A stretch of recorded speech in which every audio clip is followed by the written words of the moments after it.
Hello and welcome to 10 Very Big Books, a Malazan read-through podcast. My name is Peter Bond. I have read every book in the main series, and with me today is my friend and closest confidant, India Jones. She is reading the series for the first time. Hello, all. I got there.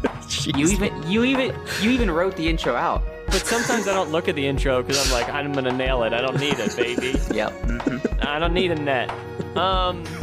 And our producer AJ Fileri is with us. How are the levels, the bars? The levels look a little confused today, but I think we'll be fine. AJ's also reading the series for the first time. Yeah. And then he's the bright spark of this podcast and the bright spark of my life. And it's Josiah Butterstone Baker. Did you pull those names out, or did you forget my middle name? Oh, I forgot it. That's what it is. Yeah. He could never forget your middle name. Yeah. And never forget. And thanks, Francesca, for that name. Is Josh reading the series for the first time? I don't remember. No, I've been lying the whole time. I'm a fucking Malazan head. Been here for decades. That's right. Before Steve wrote the books, he was a fan. Josh was intercepting all the manuscripts Steve would mail out. Mm-hmm.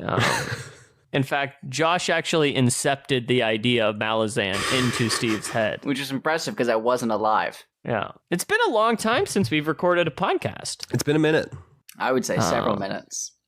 No, the last time we recorded was the Chapter 7 episode, which was a wild undertaking. And it's gotten like a month ago. Yeah, but it's gotten some really great reception. So thank you all who reached out and told us how much you appreciated it or how much you enjoyed it. It really, truly meant a lot because it really did take a lot of work. And it was just fun to get frisky and do something different. Oh, the show, we've changed how we do things on the show, but obviously not such a dramatic format, you know? Yeah. Josh said he didn't like it though. For the record, you both started it and said this isn't a good idea, and then I said, fuck you, we're doing it. We got 20 minutes into recording and Pete and I were like, actually, is this good? Yeah. But it was, is the thing. Yeah. Mm-hmm. All right. Obviously, this week we're following up with the Bonehunters, and we're reading we read chapters 8, 9, 10, and 11. It's the end of book 2. So, enough of this chit-chat, this hollering around. Let's get this episode started. Chapter 8. Perrin rides through 7 cities. He remembers the Azath house, raced and speaking to Krupp. He encounters the barrow of a Jaghut, Ganath. She comes free and says she must repair her bindings, and they go together to a sea. Apsalar senses death in Yucatan and opens her warren to travel there. Kalam, Stormy, and Quickpen find a feast left for them by Cotillion. They eat and speak of the Skykeep and what has happened there. Amongst the 14th, Bottle's rat is hungry and pregnant. Gessler and Ferret Sort consider the dead. Hellion's mind reels about. Cuddle thinks about deals and the Queen of Dreams. And the rat. Perrin and Ganath speak together about what it means to be the master of the deck. Ganath reminds him of the Master of Tiles, an ascendant called the Errant. She says Perrin too will be worshipped and lose his humanity. Perrin then awakens an army of dead in Raraku. Amongst them, the bridge burners. Perrin speaks to the ghosts. He wants them to awaken the Daragoth to fight Dejum Nabral.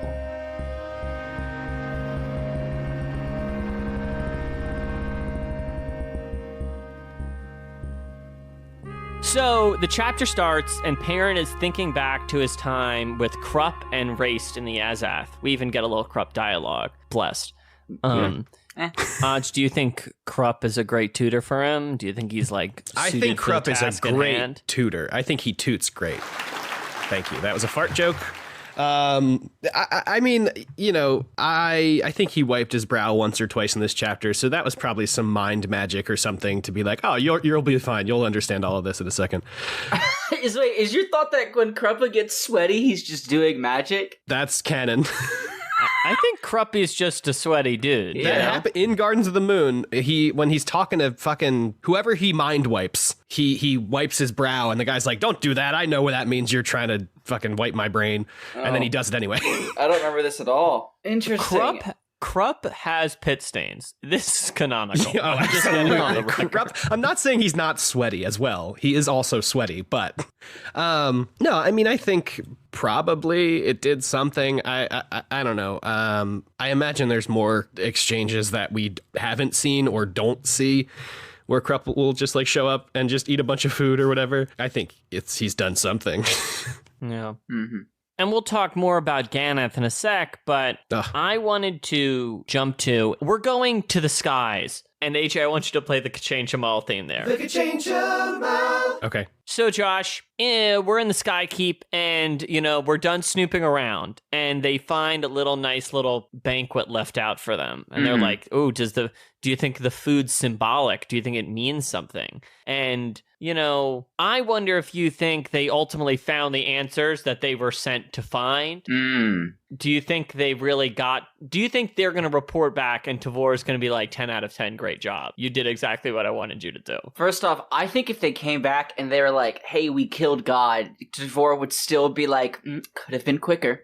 She's, I don't think she's one to give empty compliments. I'm still a little confused as to like what their overall objective is beyond kind of learning stuff. And they did learn stuff. They didn't do it the way intended. They just kind of asked Cotillion and he gave a bunch of answers. So I guess they've done part of what they were told to do. I'm still a little upset. I kind of wanted them to like go into the Sky Keep. I wanted to see what that was like, but also I assumed they would all die if they did that. So I'm glad they didn't. I don't remember what the food was, but I remember like getting really hungry while they were eating it. It was pretty well done, Steve.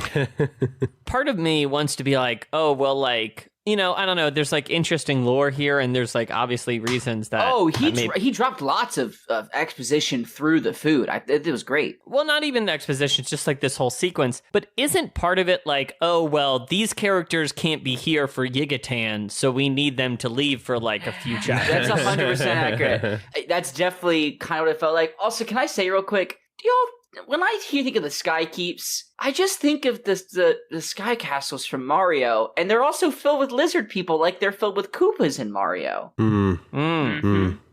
Interesting. Yeah, that's kind of all I can imagine with them. The thing is this, I don't know. I'm going to guess Steve's not a big Mario fan. That's just my gut. Well, I mean, he's a Sony boy. I mean, look at him.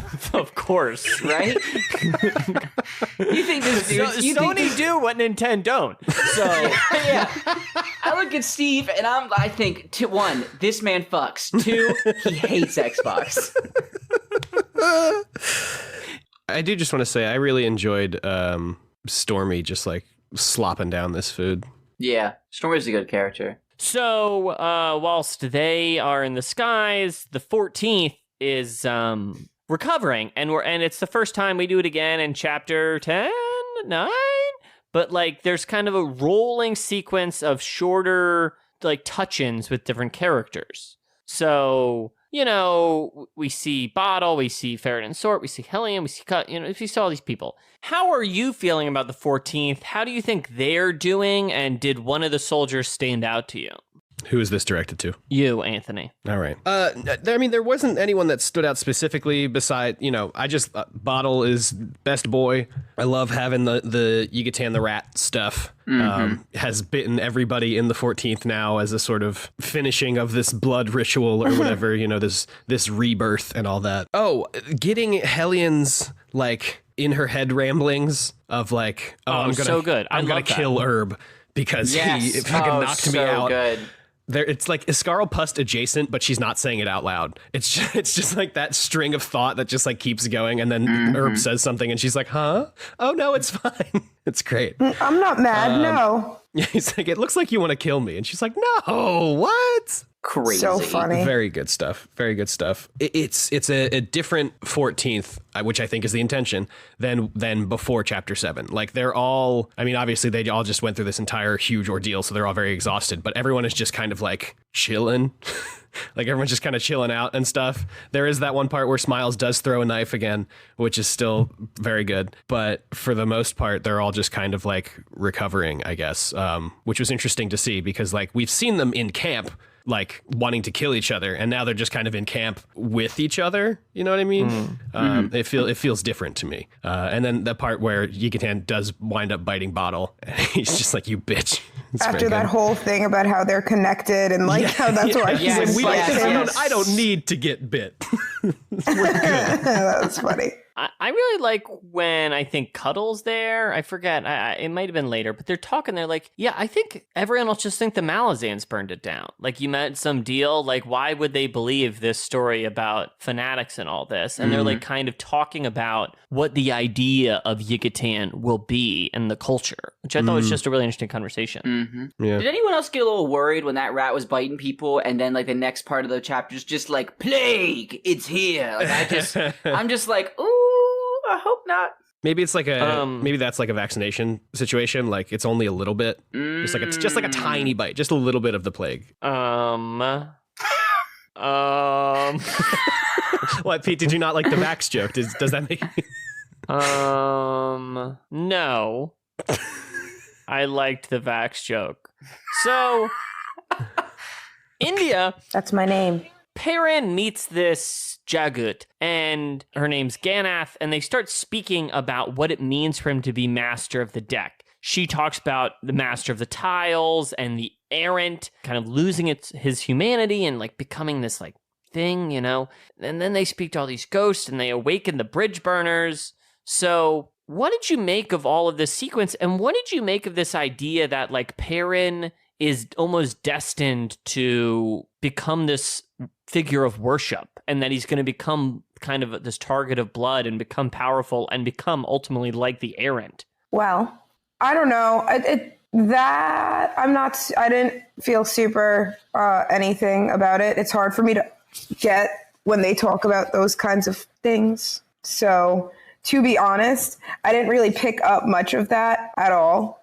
I thought it was cool when they brought out like Hedge and stuff, and now he's like a part of the gang again. I thought that was fun and interesting. But as far as him becoming super, super powerful, I have no concept or idea of what that means or what's going to happen or what he can do or what his next kind of things are. Even in the chapter, I'm just kind of like, as he's going through all of these situations, I don't understand the end game. So that conversation just kind of went right over this head. However, I am happy that Hedge is back. I don't understand anything about the ghosts at all. AJ, what do you think? Do you think Perrin's one to be seduced by power? I mean, I don't think anybody is like, yes, I will be corrupted by power. I don't think anybody really like presents that energy unless they're like full on evil, I guess, or whatever. But I mean, it could happen, I guess. Like, just if he look at becomes the Stanford prison experiment. Well, there's a lot of flaws to that, wasn't there? There's a lot of flubs and fakes in the Stanford prison experiment. Anyway, I guess it could happen, right? Like, given enough time or whatever. But I don't know. Perrin's such a good boy, you know? I'd like to think that it won't happen. I mean, absolute power corrupts absolutely. You know what they say. I mean, that's true. But does Perrin have absolute power? Like, what?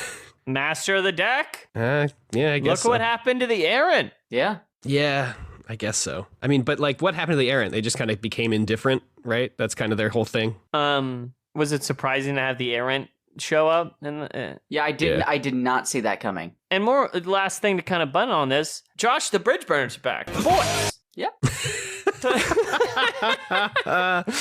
I mean, Did you think they weren't going to be back? If so, you've not been reading the same books as me. So you feel like you were kind of called up from downtown Charlie Brown. I didn't know that was his plan, but like when they came up, I was like, yep, okay. At first, I thought he was going to take that whole army, and I thought we were going to have a fucking Aragorn moment, but then he was like, no, I need a crack squad. So... only the best. Yeah. Can I say real quick, because you said we were going to talk about her later, I want to bring up with Ganeth, not anything about her personally, but this series as a whole has a real affection for characters stumbling along upon long-buried Jaghut coming up from the ground at the precise moment they would cross it's paths a theme. Yeah, it's happened a number of times at this point, and I do enjoy it very much that we just keep having these Jaghut pop up. So just want to throw that out there. It's not even only when they're waking up. It's always like, well, Josh, you step into the Warren to a long forgotten world, and what's that? Oh, the one place just the guy is here. Greg is here. He's the only person on the world, but he happens to be here. Yep. You know? So good. Which, listen, that's the type of thing I don't care about. Obviously, like, I don't know. A That's story like, is happening. yeah, like exactly. Things need to happen. Nice try, Cinema Sins. Boom! All right, let's thank our Patreon Calling out sponsors and keep Cinema going. Sins. Jesus. Well, that was a The sound. fuck was that? I don't know. That was a baby pterodactyl just flew out of India's mouth. Apparently. It felt right. Let's AJ, keep it in the show. Yeah, it's there. God. That's actually how we're gonna intro the Patreon segment now. Everyone give your Patreon shriek. And then warm and tight. Thank you. To Ryan, Zed, Hot Zest, Tommy, David, Jacob, Brian, Melanie, Bill, Noah, Petter, or Peter, Sophia, Demon, Troll, Reed, Ryan, Paul, Malpraxis, Candy Lineup, and Katie. Thanks again. Yeah, thanks everybody. It's been Woo. a minute since we recorded a Patreon. Thank you. So there was a fair amount of you. Very much appreciate it. As we always do. Now let's get into it. Chapter 9. Akarium awakes. He is in the care of Terlak Veed. Veed explains that they were attacked, and Akarium saved them. That Veed is his trusted keeper. That it is his sworn duty to protect Akarium and guide him to complete his great task. Akarium is taken aback when Veed describes a great slaughter Akarium once led. But Akarium places his trust in the man, and they agree to travel to the coast together.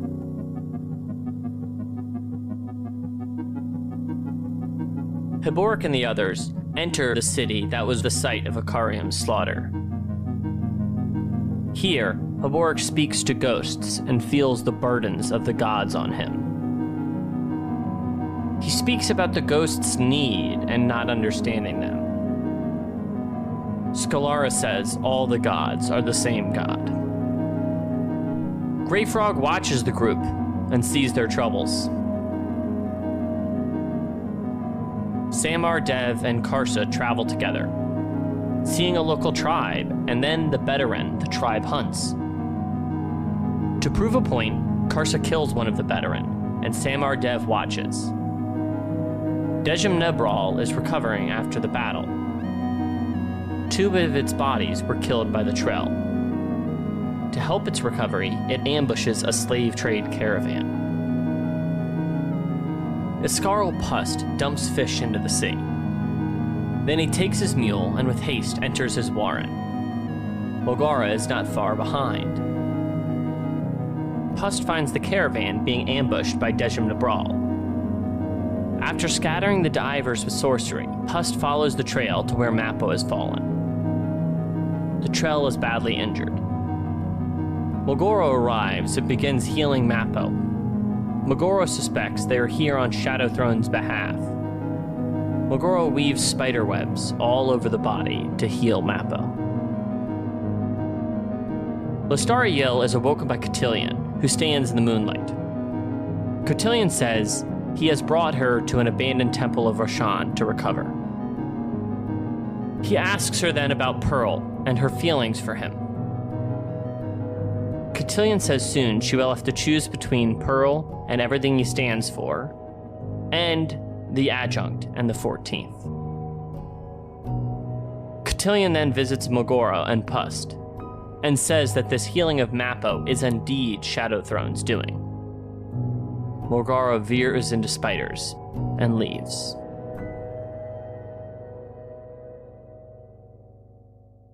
So Josh, Ikarim awakes to Tarlak Veed and is told of his purpose and task. And at this point, it kind of becomes clear more what the Nameless One's goal is, maybe, what Tarlak Veed is up to, what this kind of thing's been going to. So what's your impression of Tarlak Veed, and what do you think this task that he's trying to use Ikarim for might be? I have never felt more confused by a plot line, I think, than this one in this story. Really? Well, first off, I thought this was a flashback at first, because I forgot about Tarlak, because he's done, like, nothing in the book, besides, like, drink his own piss. Sure. And so that doesn't make him very memorable in my book. So I thought this was a flashback before Mappo. Then when I figured out it wasn't, I was like, how the fuck you gonna do your man Mappo like that, Ikarim? And I got very upset about that. But I'm still kind of confused about what the Nameless One in Veed's, like, I thought he was being used to kill the thingy, the Den of Brawl. But was he actually supposed to kill Mappo? I don't know. Yeah, I think he was just tracking Dejim Nabral. Okay. And that's right, because that was going to be used to kill Mappo and Ikarim, maybe. But do they want Ikarim alive? I don't know. None of it makes sense. Yeah. I think the Nameless Ones are the most sort of opaque thing that we've had so far in terms of, like, overall ambition. Mm. Did it make sense to AJ or Eng? No, I forgot that Mappo got thrown off a cliff because we've done so much other stuff in between then. So immediately I was like, wait, where's Mappo? Yeah, we just missed this huge plot. But then I gradually remembered. But I do think this is like, I don't know, masterstroke manipulation, but also like it's a guy who forgets everything. So I guess it's not that hard. Are they just trying to get him to destroy something again, or like that's what I feel like? Well, yeah, right? I think because there was. They definitely want him to do something bad that Mappo has been trying to get him to not do for like centuries. Yeah, well, so in the next section, not to skip ahead, but Haboric, I don't remember if he's talking to someone or if he's just like remembering the thoughts of the Jade Hands or whatever, tells the same story that Tarlak Veed tells Ikarim, but there's like a key difference of like Tarlak Veed's like, oh, you did this for revenge, and Haboric's version is like, oh, he did this on accident. Yeah.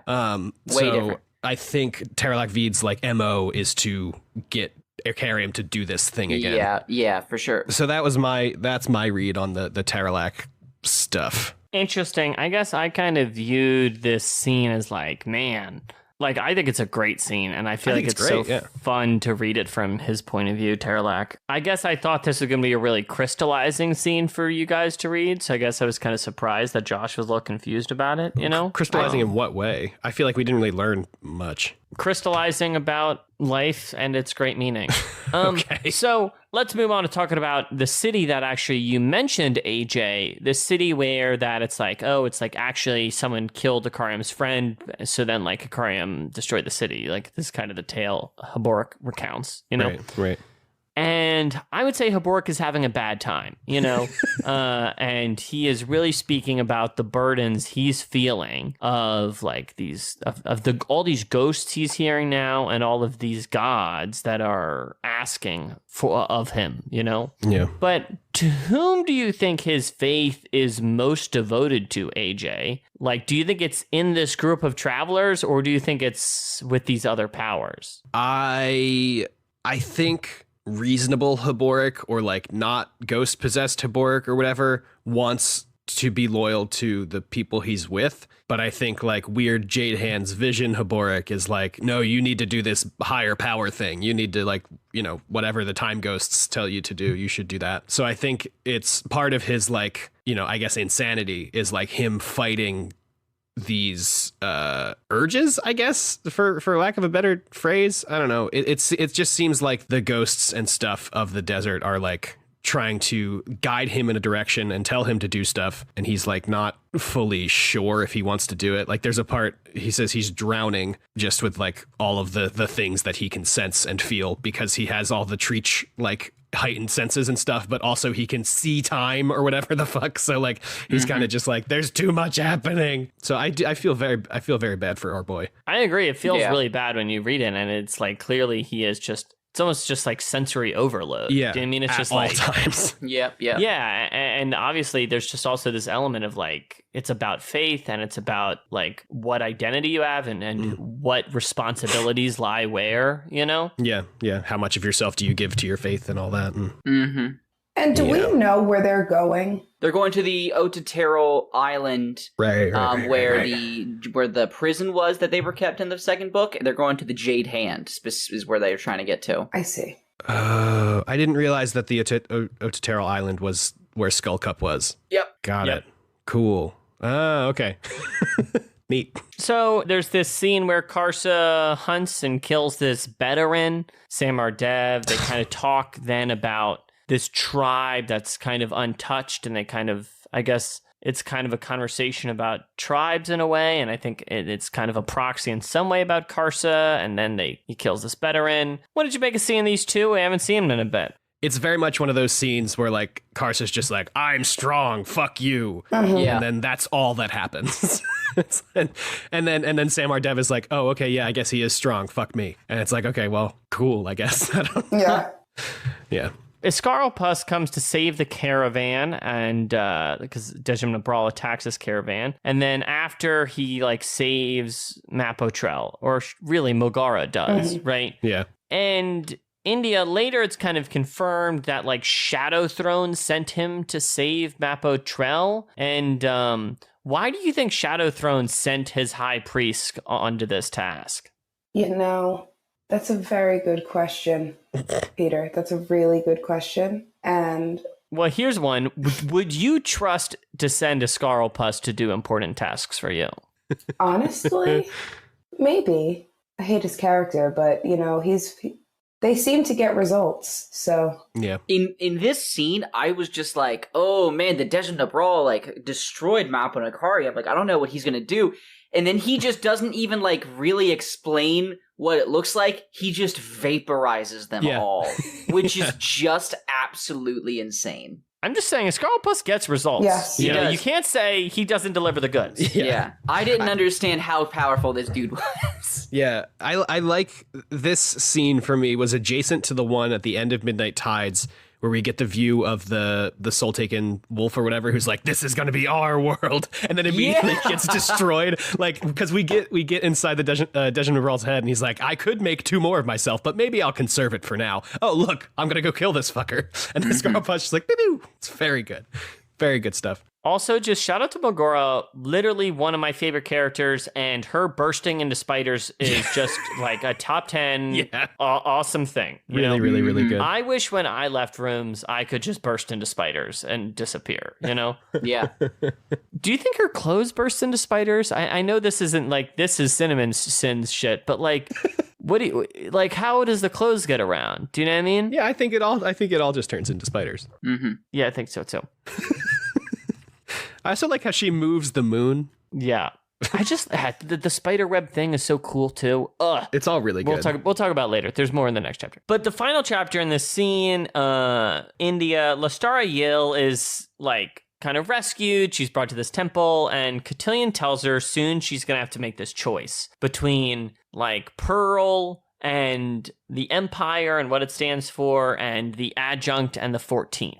Like, what do you think she'll choose, and why do you think she'll have to make this choice? You know, you're really throwing these questions, and I just don't feel like I'm the most equipped to answer them. But all that to say, I think that Lestara is going to do what is the best option for her. She seems very logical, in my opinion. So I just think whatever seems right is going to be what she chooses. This was a total dodge, Inge. You didn't say that. You didn't pick one at all. Okay. You know, Why would she pick the Empire? I don't think she's going to pick the Empire. I don't think she's going to pick Pearl. Probably something like I don't know. India, I'm fully in the same boat. I don't think she's going to pick either, but I cannot present a third option. Yeah, it's like, why is she even working with Cotillion? Mm-hmm. I don't know. Is this also the chapter where she finds out that they met back in the day? Yeah, he confirms it. Yeah. But we kind of knew that. We from knew. House of Change. We knew, but did she know? No, I don't think she knew. But they make it clear in this chapter too. Cotillion's like, "Oh, we're cool. We don't have any debts or anything." Mm-hmm. Yeah. Why is she working for him then? I don't know if I would say she's working for him. I don't know if I'd characterize that. What would you characterize it as? Maybe they're friendly neighbors, something like that. So she's bringing him a cup of sugar, really. I think Cotillion brought her a cup of sugar one time. And now she's returning the favor by making a mystery third choice. Josh, if I told you, Lestar is going to choose Pearl and the Empire. I still don't know what that means. Well, that's what I'm trying to get at. Why do you think she'll have to make this choice? Do you know what I mean? What does this even mean? You know? Who fucking knows, Peter? Yeah, who fucking knows, Peter? That's why I read the goddamn books. If I knew that, then I wouldn't need to read them. I agree. I think it's because Pearl is going to try and choose Lestara instead of the Empire. So he's going to, try and defect or something. No? No.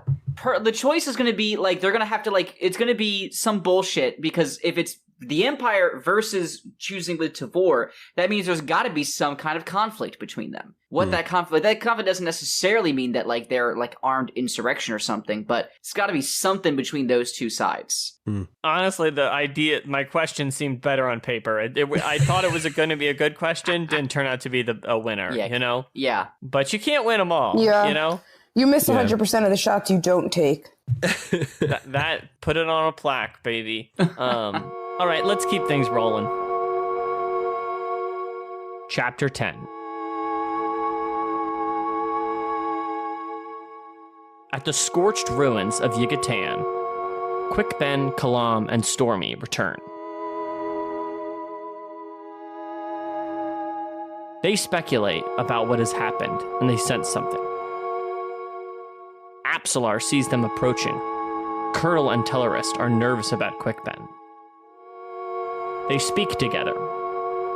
Apsalar says the scent of the gods is on them. Hood, Cotillion, and the fire of life. Quick thinks the gods are at war and needs to get to the bottom of it. Stormy and Kalam agree they all need to catch up to the 14th. Hellion promotes both Touchy and Breathless to be corporals.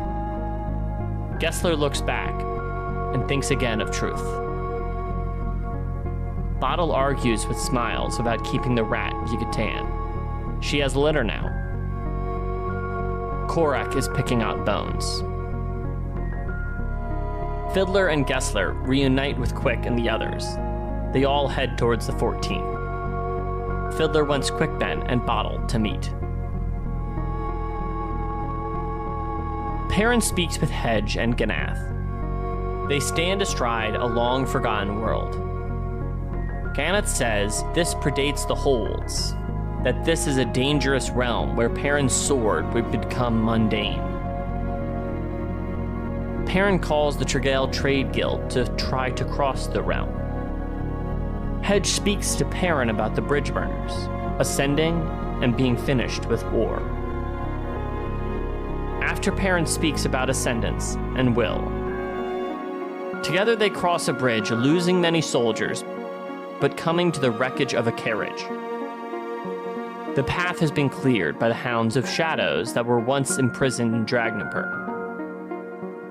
At the end of the path, they find a lake that shouldn't be there, and they hear a terrible cry. AJ, Anthony Jr. Hello. The forbidden name. The forbidden name, the Brigadoon of our podcast.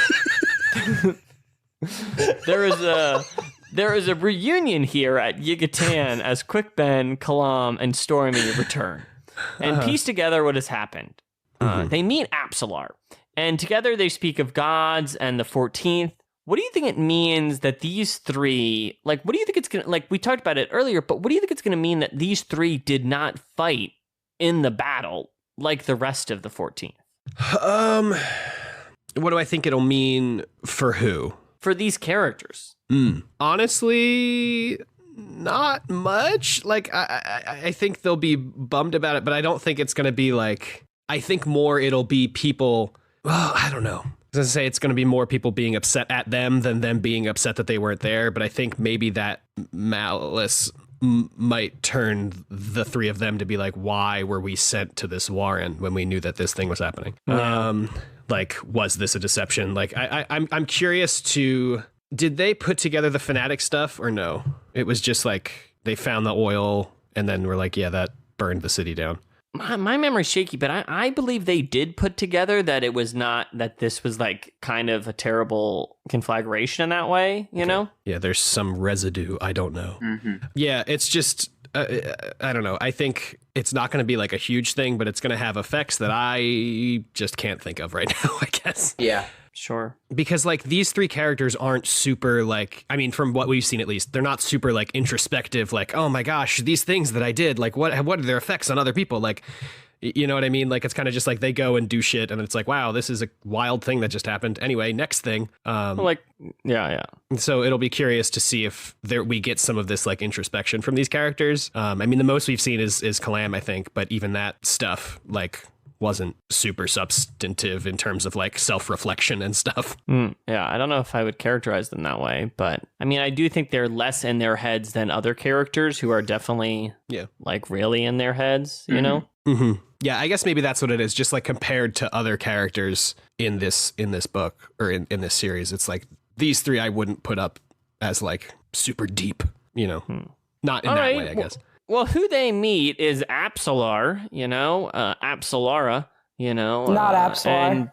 Not Apsalar. Not Apsalar. You're right. Not Apsalar. Thank you. And Josh, so Apsalar speaks with Quickben, and to me, it does feel like there's kind of this sizing each other up energy. Loved it. You know? Yeah. Like they're almost like rivals in the schoolyard or something. I don't know. Like, did you feel that? Do you feel like they're positioned against each other? I feel like Apsalar is a wonderful character because the dynamic of any group she joins, it has to change. And I find that very interesting. So, like, prior to Apsalar getting here, I was like, okay, well, I know we have the what's-her-face fake storm wall lady as their captain, but, like, Quickben's back. So he's, like, de facto leader. He'll decide where they go and all that stuff. And then Apsalar comes in and she's a near equal to him and shows that she is not afraid to just push him on what he thinks is the right choice. And I really like that we get that change in dynamic because I was like not very interested in Quickben just being like, all right, gang, let's get out of here.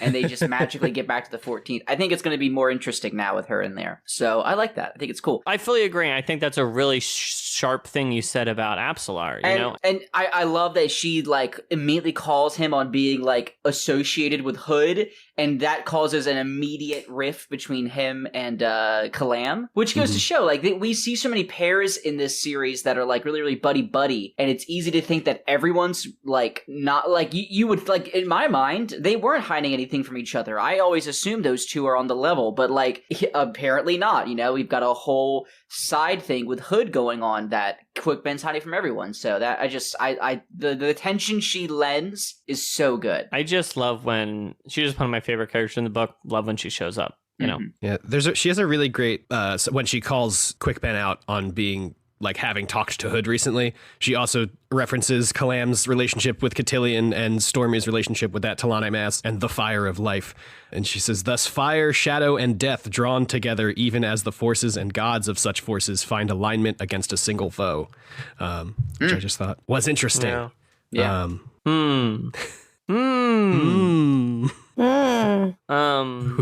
Who knows? So India, at the end of the chapter, we can talk about Hedge, Perrin, like, you know, we're doing more and there's this whole other world thing. But before we get there, I do want to talk about the 14th a bit. You know, once again, we have one of these sequences of checking in with a lot of different soldiers. Hellion does some promotions. Guess there's Second of Truth. There's some more Yigatan, the rat stuff. Did any of these stand out to you? What are you thinking about the 14th now that they're kind of recovering? I never liked the 14th because I find them to be boring.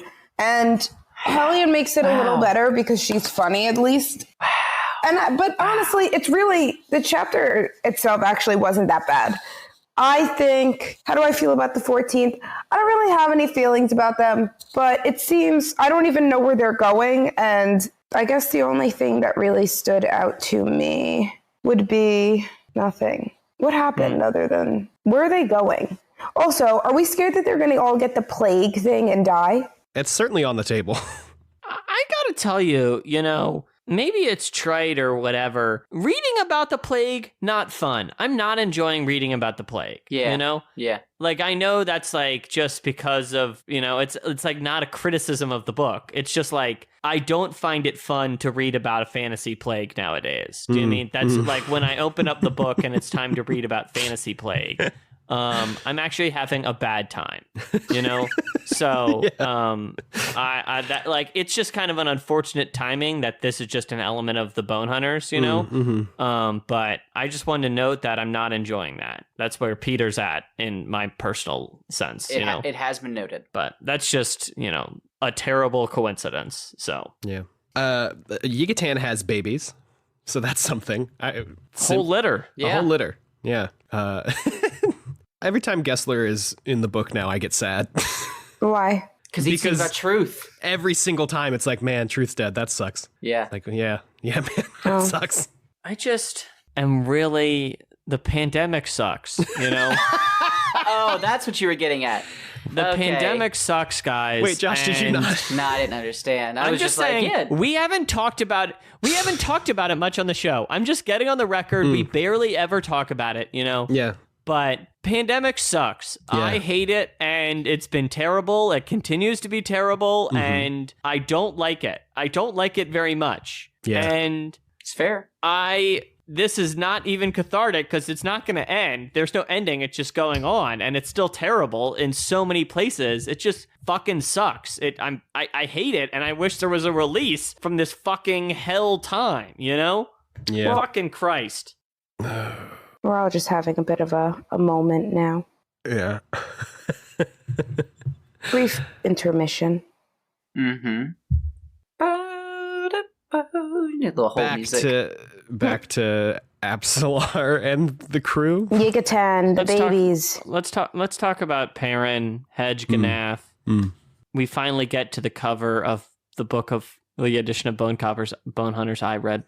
There's the Trigal Trade Guild. There's these Hounds of Shadows. This scene Josh, ruled. What do you make all this? A lot of stuff going on.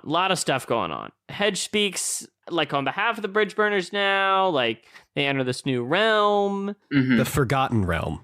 I think this was the coolest shit ever. I loved this whole sojourn. Loved every bit of it. You're reviving. Oh yeah, vibing hard with this. First off, anytime the Trickle Trade Guild, we get to learn more about them, love it. They are so fascinating to me. I think it's incredibly fun. So loved that. But Hedge played this real fucking cool.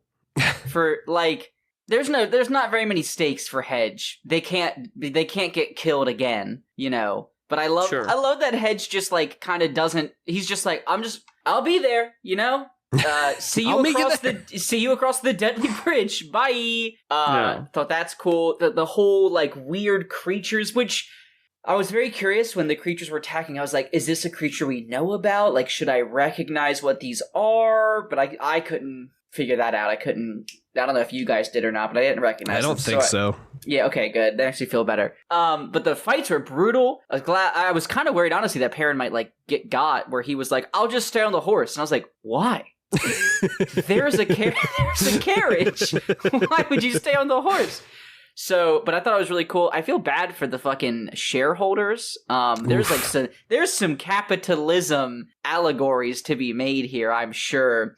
Especially the one who like is getting killed and I think is just like, nah, it's cool. I've got a wife and kids. They'll get my insurance. Yeah, pretty much. Like, it was terrible, but it was pretty good. Well, and then one of them later, someone dies, and they're like, oh, good for his family. And they're like, that one didn't have a family. this sucks now. And I was like, well, this is not fun anymore for me. Yeah. It's less fun now. Steve told us in book 2, after we interviewed him, that we were going to see, like, this zone with where the Solanda and stuff is, and these kind of, like, Warren zones. He told us we'd see him a bunch. I did not fully comprehend just how... Apparently, this zone that they were in before is hyper important, because we're back there, I feel like. I know this is where, in book... Hold on, let's get this right. Because we're back in the area where in book 4... Yes. Troll Sengar got left and met up with Andros, whatever. Onrak, yeah. Yep, and they went and they got out through that zone with and they freed the Hounds of Shadow. Freed the Hounds of Shadow, right. So we got that, okay? So we're in that zone. But that zone was also, I think, alluded to be the zone that Solanda was in, based upon it being a flooded warren. Yeah. But then I also am curious because we know that the Sengar, what's the young Sengar's name? I forget his name for the second. The Emperor. Rulad flooded a warren. For all we know, this could be the warren he flooded. We don't know whether or not it is. It might make sense that it is, since then he brought Troll to this place. So that could be it. And we've also seen this zone through Karsa's eyes. There's so many. If it's all the same zone, then shit's crazy in this area. And now we're learning that this zone is not just some flooded warren, but in fact like the ancient boneyard or whatever bullshit. It's just craziness. I love all of it. And there's a lot of dog lore going on. A lot of dog lore. A lot of dog talk. I can't think decide. you could call it dogma. I guess.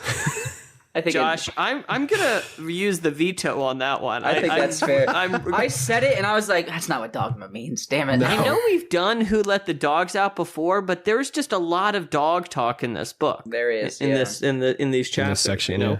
Sad that they find that merchant like strung up and fucking. Oh yeah, ritualistically killed. Which again, like that has a lot of questions to be answered because House of Chains did not happen that long ago. No. Yeah. So where's the in between? We've missed a journey here. Someone came here and found those 2 people who got killed by that cool ass bear. Did not get to see enough of that cool bear.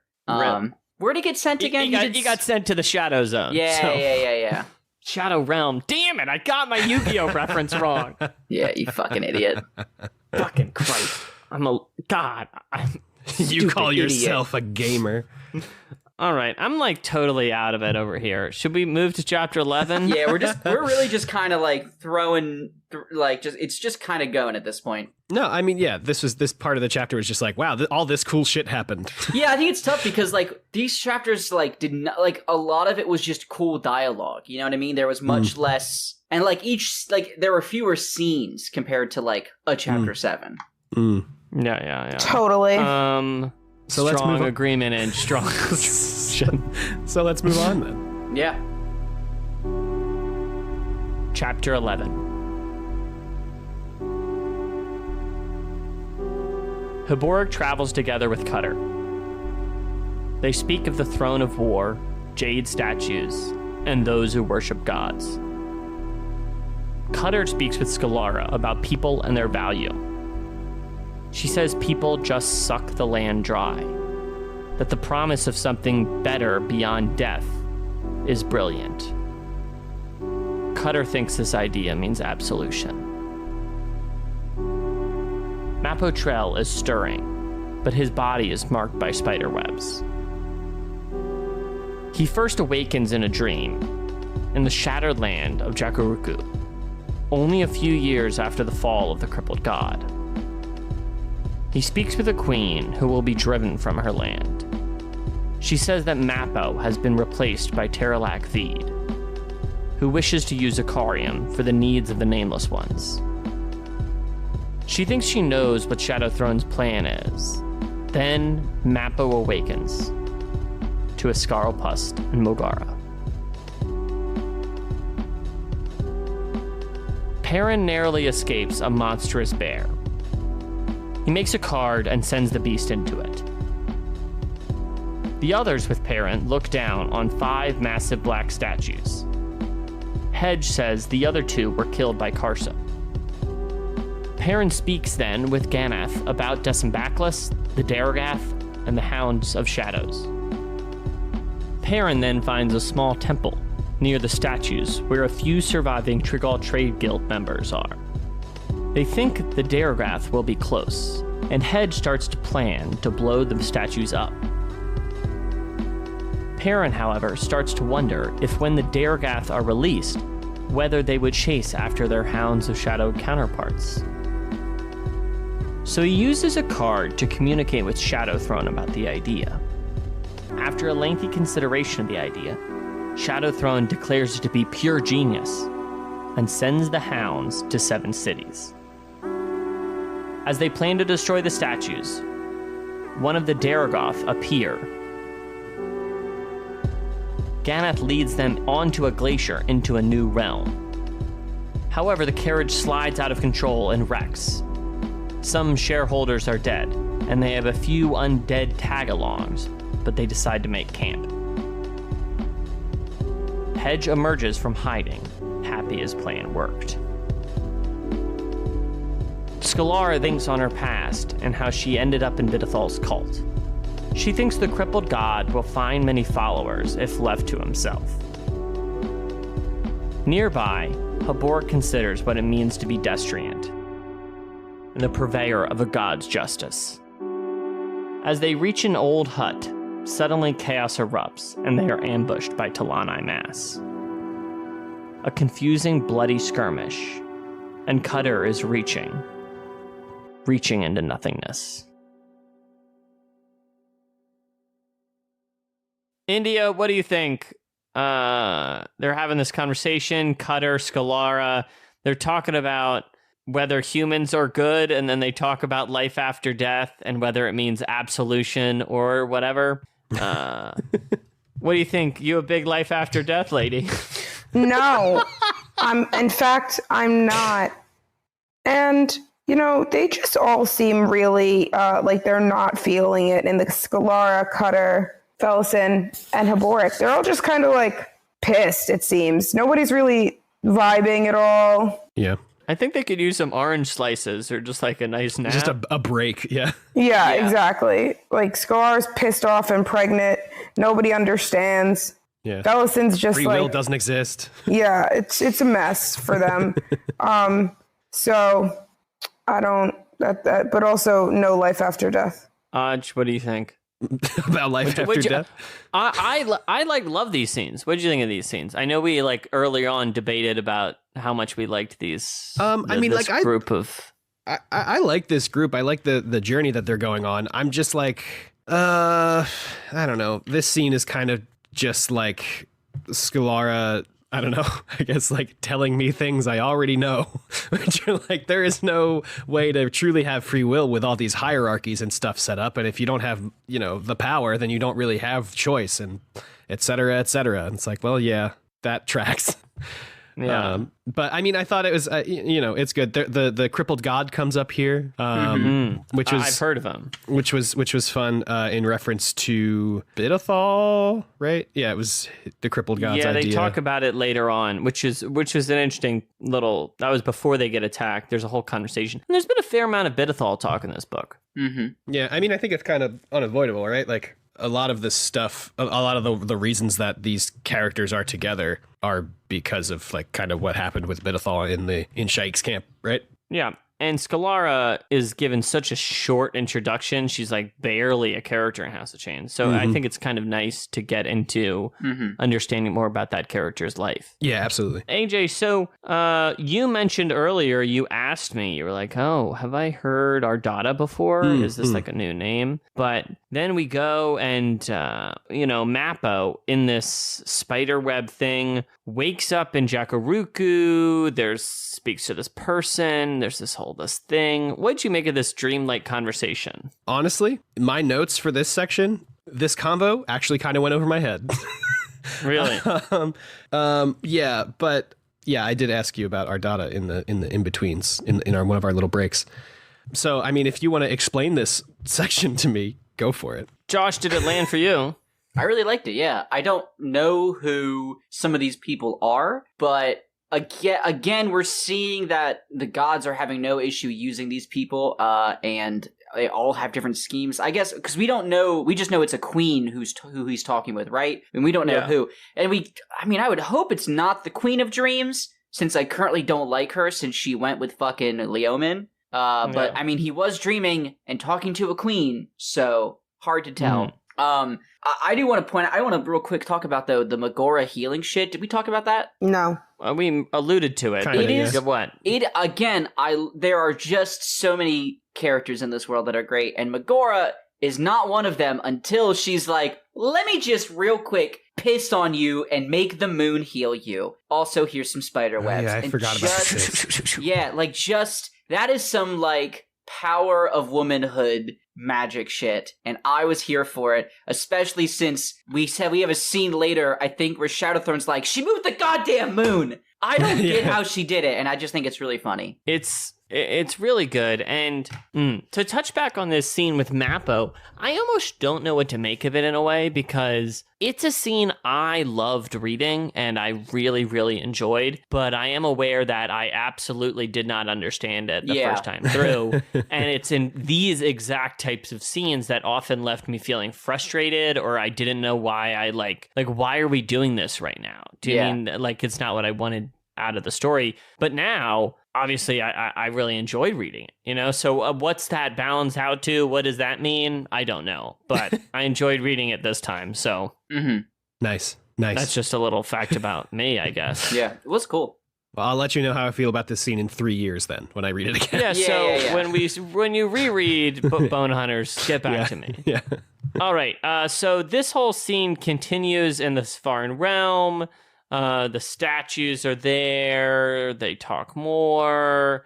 Then Perrin has this plan. He's like, I'm going to release the Jaghut, and then the Hounds of Shadows are going to be there, and then we're all going to kill Dejim Nabral. India, what do you think of this plan? It sounds like a plan when you're not expecting something crazy to happen, and you just think that you're going to do what you want to do. And then you're like, oh, fuck. Shit happens. I agree. It doesn't seem like a plan that he's considering other people. There's not a lot of where's the plan B? I do like when he phone calls Shadowthrone. I think that's fun. Oh my god, yeah, he fucking FaceTimes Shadowthrone. Yeah. It's really good. Yeah, I think that that type of deployment of Shadowthrone is exactly my favorite type of deployment. All right, so listen, we can we'll just nod to it. There's an attack at the end. The Talani mass attack. Haboric, Cutter, Scalara. Yeah. I will say, as someone who is on the record of having not enjoyed their journey, if the purpose of their journey ends up being they needed to get killed so they could go somewhere afterwards, I will be a little upset. But it's hard to see how it could be anything else, considering it really seems like they all got brutally murdered. Yeah, it really does seem like that. Yeah. No. So listen, I was going to leave that there just because I don't know how to frame a question around it. And then additionally, I feel like we've it's been a long time since we've talked. We talked as much as we could about these chapters. We gave it our best shot. I don't think it's, we didn't nail it. I'll give you that. But, okay, come on. But I would like to just know where you guys are at with Bonehunters so far. We're halfway through the book. What are you guys thinking? Josh? I like it a lot. Yeah? I think, unlike with the previous book where they really constrained us to just the continent we were on and put us somewhere so far away, I like the return to all these characters. And even though, again, we're just on one continent, the amount that we are going outside of the natural world really makes it feel like a very widespread book, but it's still being pretty self-contained, in terms of not touching on other fronts. It's really so far been about this one battle and the crap happening here, and I think I'm enjoying it a lot. And also, I love the 14th, and there's a lot of them, so 10 out of 10 for me with that. Interesting. Ange, we're halfway through the book. What's your impression so far? It's not bad. I liked the beginning a lot more. I'm getting bored now, but I feel like that's because something else is going to have to happen soon. We've been told this is 2 books by Steve, so. Mm-hmm. Like 2 novels smashed together. Yeah. Oh, that's what okay, yes. All right. So I guess we're starting the second one. maybe not. I don't know. But I think it's pretty good. I agree with Josh with that. I like that the return to the characters, especially some of the more like interesting characters. I think it's fun that we're learning more about all of the characters as well, now that we have like a basic understanding of what's going on. So I like that. I don't know. It's also just a really interesting story this time. Whereas before, I think I'm just kind of like, what the fuck is going on? Now it's more like, I guess, easier to follow, which I like. And I think that's just the main point of enjoyment for me, is that we see characters back that we haven't seen in a while, and we're continuing with more stories, and Absolar's in it, and it's not as confusing when they throw random shit in it. Like, that we know who this trade guild people are now. We know a little more about, like, we know pretty much what things are supposed to be doing. So it's not as much of like a decoding thing for me now. And yeah, so I would give it a 7 out of 10. 7 out of 10 so far. Odds, Pretty what about you? I am having a great time with this book. Like Josh said, Steve has told us, and I think he said it before in other places, that this is 2 books like smashed together. And he told us, or me, I don't remember if I actually left in the episode, but he told me that the Yucatan was like the conflict of the first book. So like this whole rest of book 2 here was like the resolution. And so now we are kind of like going into book 3. I feel like India's right. We are now starting the second book. And I mean, I'm just having a lovely time with it, honestly. The beginning was great. A reintroduction to my friends. The Yucatan was just absolutely horrifying. And then these 4 chapters were still just packed with like regular Malazan goodness that I enjoy. So I'm going to say, as of right now, I think this is probably at the top of my my book rating. Controversial. Halfway through, calling the shot. Yeah. I mean, I think it has a lot to do with what India said. We're like, we already have all of the setup and stuff. And so now this really feels like the first Malazan book where we're like reading the book and not like learning a history, you know? That's so right. I love that. Yeah. And so it's just really fun and easy to read, and it's a great time. So I'm having a wonderful time. I won't say 10 out of 10 because I don't know. It's not perfect, I guess. You know. So like a 9.6. You know what, AJ? Let's see if this generous spirit keeps up by the end of the book, you know? Let's see where we end up at, you know? Yeah. But I'm enjoying rereading the book. We'll talk about it later. Anyway, so that's all for today. Let us know what you think of the show. We're 10 Very Big Books on Gmail and Twitter. Tell your friend about the show. I've been watching more YouTube. Maybe we should. I never tell people to like or subscribe or to smash that like button. I mean, it just feels like we're leave a comment under the video. Yeah. Maybe we should start like a clothing line. You know, this is something a lot of YouTubers do. You know, merch and stuff. Yeah. Merch, baby. Cool beans. Well, that's all for today. See you. Bye. Bye. Hello, everybody. Producer AJ here with some extremely bad neck pain. Thank you so much for listening to this episode, and thank you so much for your patience as we got our scheduling reconfigured and took a little extra time to get this episode out. If you'd like to give us your thoughts or feelings about this or any of our episodes, you can always email us 10verybigbooks@gmail.com, tweet us at 10verybigbooks, or you can head on over to our Discord, bit.ly/VBB Discord.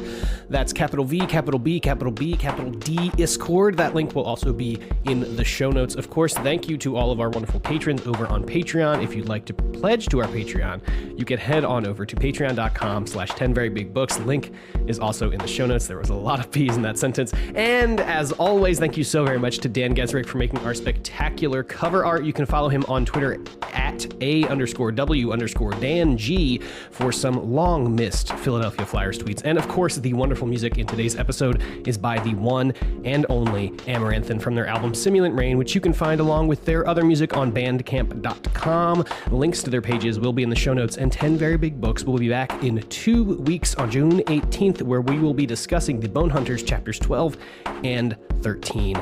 I'll talk to you then, and thank you so much for listening.